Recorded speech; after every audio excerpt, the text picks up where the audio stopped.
Hello everybody, and I would like to thank my wonderful subscribers. Hello everybody, and today we are going to read Chapter 9 of the Last Page on Earth. So yeah, let's get into it right now. Chapter 9. After our little birthday celebration, I tell Clint all about the monster, Blard, and Clint sleeps. I tell Clint to stop being a nuclear overreactor, but secretly, I'm glad Clint knows about the Blard threat.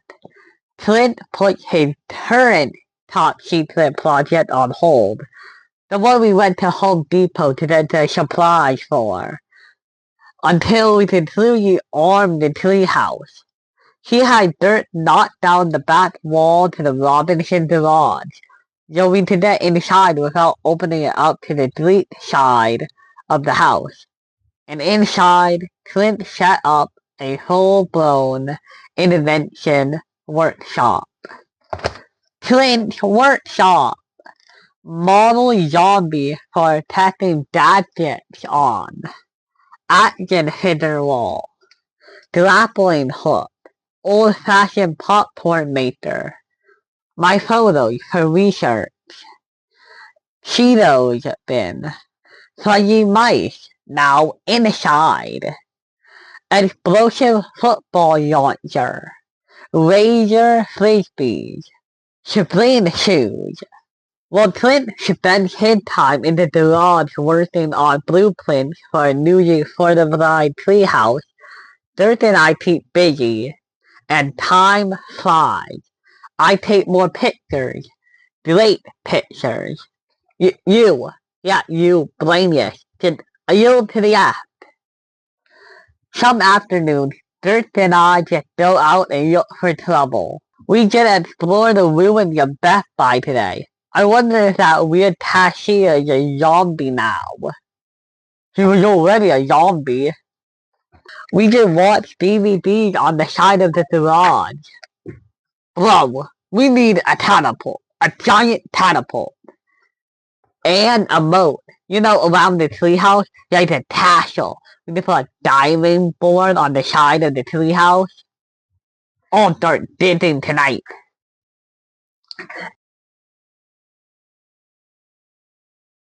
Every few days, Clint hands Dirk and me a list of things we need to arm and defend the treehouse. It's easy. The town is a smorgasbord. All for the taping.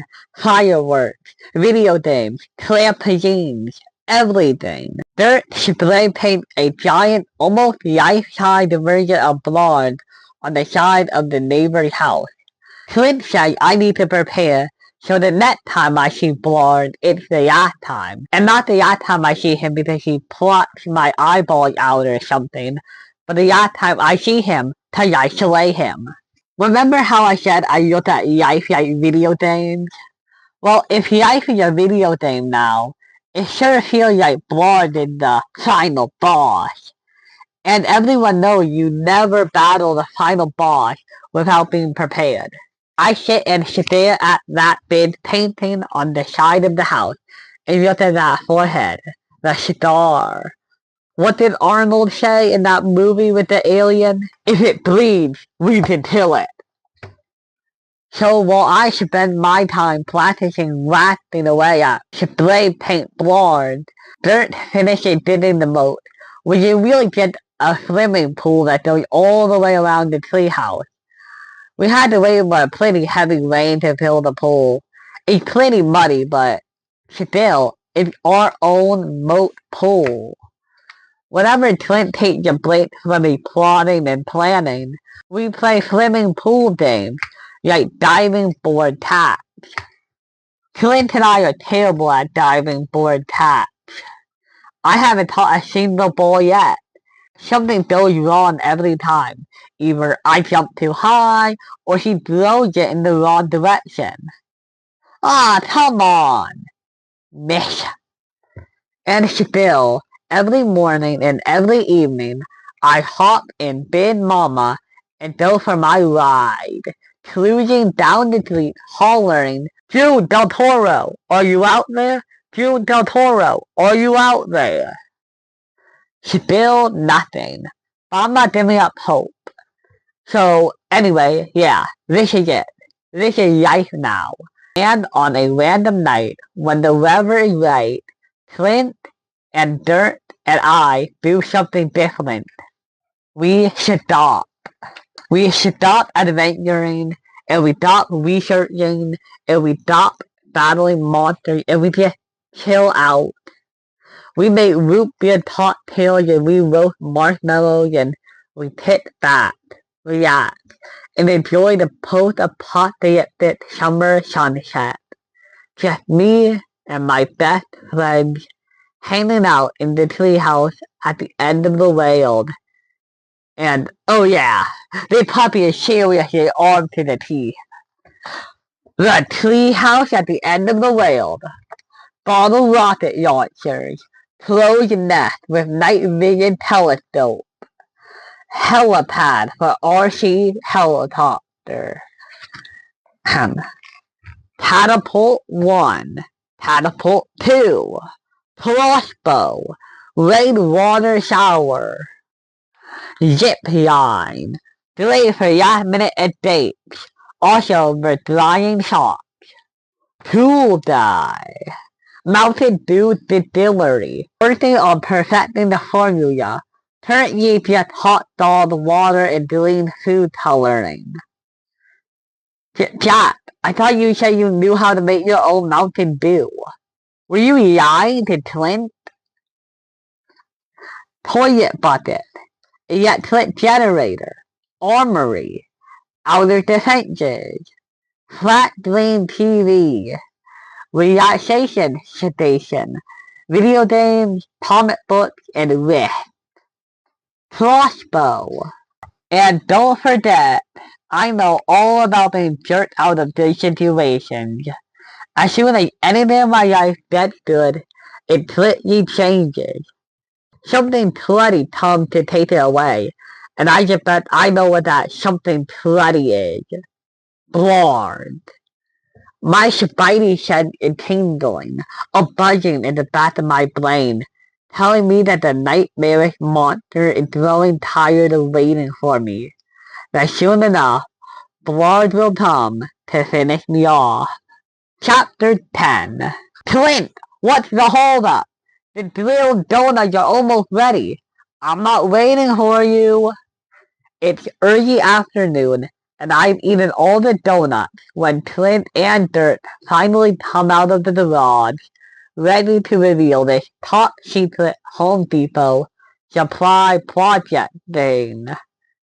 Dirt is tailing a contraption made of bungee cords and rope and an old Harley-Davidson motorcycle seat we yanked off my zombified neighbor's bike. What is that? I asked. This is your new ride. What the heck? I say. Clint whistles and Rover bolts over. Dirt begins placing the thing on his back. I can't believe what I'm seeing. It's a saddle. A saddle for riding Rover. If this thing works, Rover will no longer just be a doofy monster that hangs around and sorta almost does tricks. He'll be the beast. Saddle. Range for stealing. Beautiful puppy dog grin. I don't know, he doesn't look too happy in that picture. And just like that, Rover's off. I grab the reins and my monster pet stampedes across the yard like a runaway Bronto. Dude! I shout, but it's too late. Rover barrels right through the backyard fence and out onto the street. Rover, just stop, please, would ya? But Rover's only going faster. He rampages down Prescott Street, crashing through fences, charging across backyards, smashing down front doors, and tears through houses. As Rover veered toward the town forest, I spot a dangling mass of vine thingies ahead of us. Nathan plants reaching out, ready to choke me the instant I get close. I managed to pull the US slicer out from its sheath just in time, and I fling and vine slice. We dashed past the man-eating plant, and Rover leads us to a tree-lined path to the top of Bear Hill, the highest point in town. Rover slows to a trot. I didn't need to teach you how to stop, buddy, I say, scratching Rover's ears as I take a look around. You can see everything from Bear Hill. I see the comic book store. I see the high school football field. I see the middle school. And I see the middle school. I squint. There's something hanging from one of the windows. I yank out my camera and zoom in. A sweatshirt. I know that sweatshirt. That's Q Del Toro's sweatshirt. That means she must still be in the school. She must not have left after the craziness in the parking lot. She must be trapped in there. Either someplace inside where you can't hear me, or somewhere where you can't respond from. Holy mood house, this is it! This is it! Rover, it's time to complete the ultimate feat of apocalyptic success. So yeah, that is chapter 11, and I'm gonna end it there. Stay tuned for the review at the end. Okay, everybody, we have just read chapters 9 to 10 of The Last Page on Earth. Chapter 9 was short, so I decided to read 2.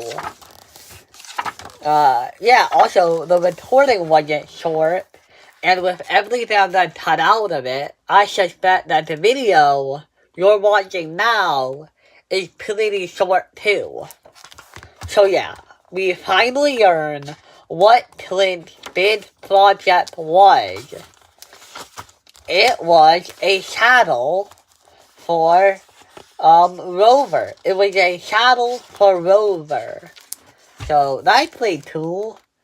Now he's more of like, what do you call an animal that serves a functional purpose? Yeah, we have dogs and cats, and we call them pets. But yeah, you don't call a horse a pet, really. Well, I guess you could call a horse a pet, but like, usually they have a purpose, so like, it's kind of different from a pet, like. If any of you guys know the word I'm looking for, tell me down below. But yeah, we also get to see Chat and Dirt have this little conversation here, and I like it because like it feels like Dirt is really just like becoming friends with the two of them. So yeah, that feels good. You know, it feels real. But yeah. Apart from that, we also thought a look at the treehouse. There's no way that this is the same treehouse from before. I don't remember ever getting a look. Wait. Oh. Wow. Yo, there were 2 parts to it? Hey, how do you do that? How do you have 2 parts to a treehouse? I mean, the obvious answer is that, like, you add ladders to it so you can reach the parts. But still, even beforehand, that was a lot of, like, effort. Yeah, man, those parents were, like, really nice to the little brother. I wish they could have given some of that effort into Jack. I don't know why you would, like, get a kid you're not gonna put the effort into loving. But yeah. It is also in this chapter that we learn where June is. June is still inside the school. So yeah. We also hear about how Jack believes that a lot.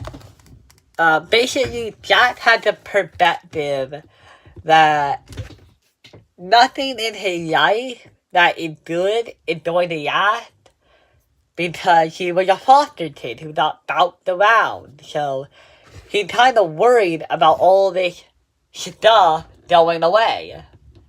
So yeah, that's kind of deep. But anyway, yeah. I suspect next time will be a longer chapter and we really need to get into it.